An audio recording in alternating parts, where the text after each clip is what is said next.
I started reading when I was just a kid. I needed something to feed my mind, and I had all the suffering, and I didn't have a way to escape. Books were my escape. That's why I love books so much. It's like I could learn from somebody from another century. I could learn by another person's life experience. And then I started to do some speaking and touching people that way. But honestly, it's never been motivation for me. It's always been strategy, because motivation without strategy is like a warm bath. You should take a bath or you're going to be dirty regularly. You need inspiration, but it's strategy too. But I know you're never going to hear the strategy unless we can move you. I do a weekend that's 50 hours. So Oprah comes and says, Tony, I love you to death, but no one sits for more than 3 hours. I can't do it. And 12 hours later, she's standing in a chair looking at the camera going, this is one of the greatest experiences of my life. Or Usher, comes to me and says, Tony, I can't do 50 hours, dude. I just can't. 50 hours later, he's like, I laughed my ass off. This is one of the most incredible experiences of my life. So I've learned a way to refine the process to move people so that they act.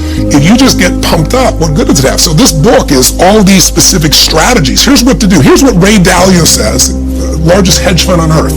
I say to him, no one inspired me.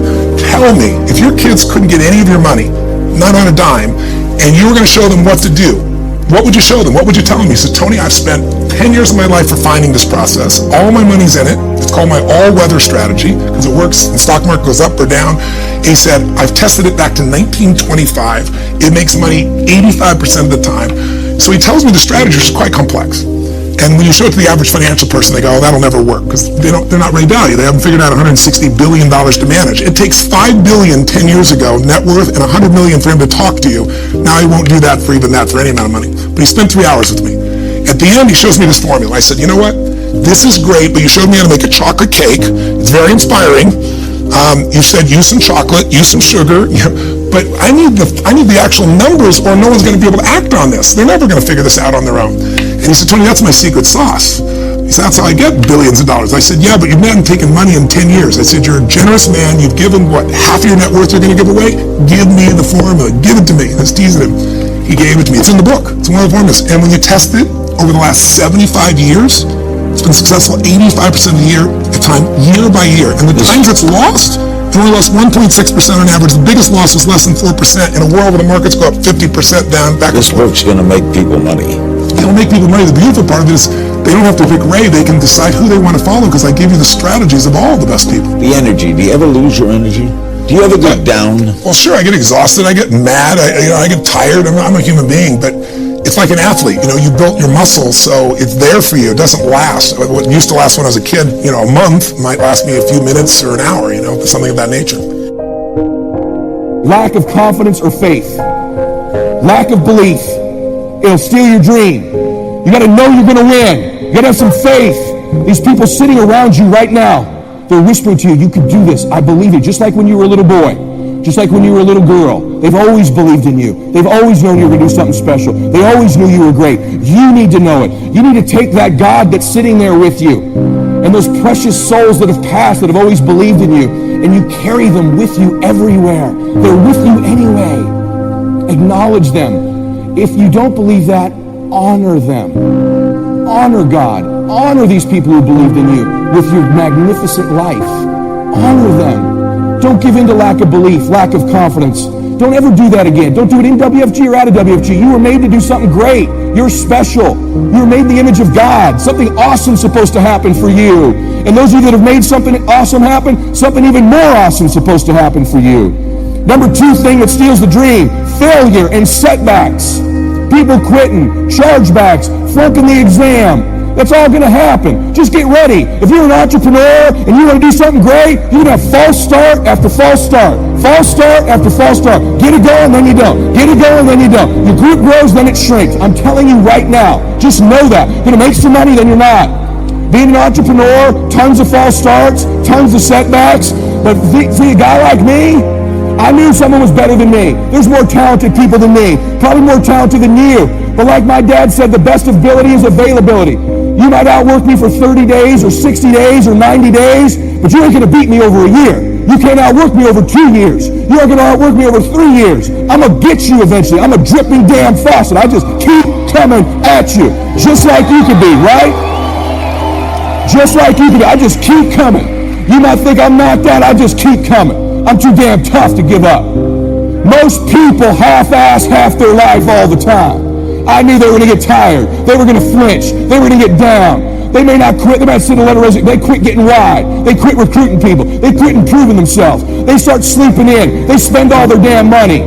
I'm not going to do that stuff. I'm going to save money. I'm going to get up early. I'm going to keep getting wide. I'm going to stay relentless, just like you should. Don't give in to that stuff. Don't give in to the fears. Don't give in to the setbacks. You're going to have failure. It's part of the game.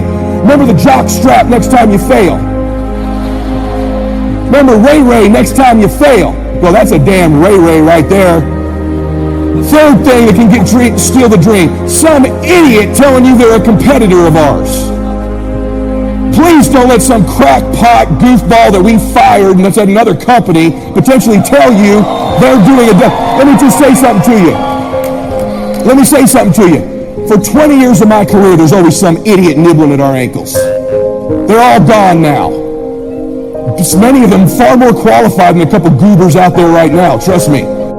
I will never forget what my father said to me, because he looked at me with the most serious but calm tone of voice, and he looked me directly in my eyes, and he said, my son, he's never going to be the most gifted. He will never be the most talented. He will never probably be the most qualified. There will always be people in his life that are more gifted, more talented, and more qualified. But I need my son at a young age to know he doesn't need to compare himself to anybody. I don't care how gifted and talented and qualified everybody else is. Hard work works, and hard work can outwork gifted and talented and qualified people. I need my son to understand, as he's chasing his dreams and his goals, there's always going to be adversity and objects and obstacles keeping him from reaching the goals in his life. I need my son to learn to see the problem, identify the problem, and solve the problem. Giving up won't be in his mouth. It doesn't matter what he has or what he doesn't have. It doesn't matter where he comes from or he doesn't come from. My son will not have I quit in his mouth. Think about how many times you've done it yourself. My new book comes out in March. It's Random House. The first time they ever put a curse on the cover of a book. The name of the book in March is called Stop Bullshitting Yourself. And in the book, I attack every excuse there is. And at the end of the book, I leave you with no more excuses. What the hell are you going to do then? So, if you own your failure, you'll own your success. So what is personal growth? You know, I think about entrepreneurship. Some of us are in this to do social good and make money. Some of us are into this for political causes and make money. Some of us are just here to make money. But we all have different motivations. So we all define growth differently. Sometimes it's social to me. It could be personal. It could be financial. It could be a bigger house, a bigger car. Whatever it is, we all define it differently. But what is common about growth? If you do tomorrow what you did today, you will get tomorrow what you got today. Benjamin Franklin. That is the definition of not growing, isn't it? If you do tomorrow what you did today, you didn't grow, did you? Then you get tomorrow what you got today. You didn't grow, did you? So, there it is. If you do it the same tomorrow, there's no growth. If you attain the same result tomorrow, there's no growth. So how do we get better? Every day, every hour. How do we find those resources? How do we find the energy, the knowledge to do that? That's what I want to talk about. So I want to change your mindset. Insanity, you've seen this before, is doing the same thing again and again, expecting a different result. You know, years ago, I used to own 17 restaurants and bars in a bunch of states.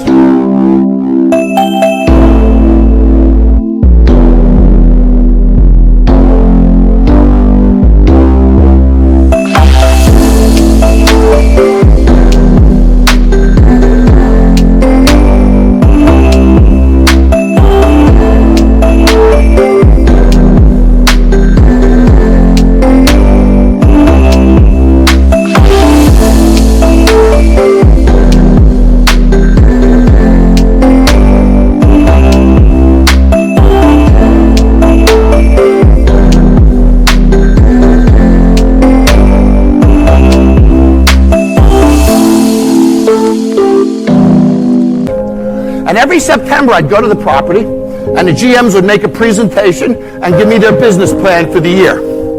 And I'd read through the business plan and would say, oh, going to raise sales by 20% in 6 months.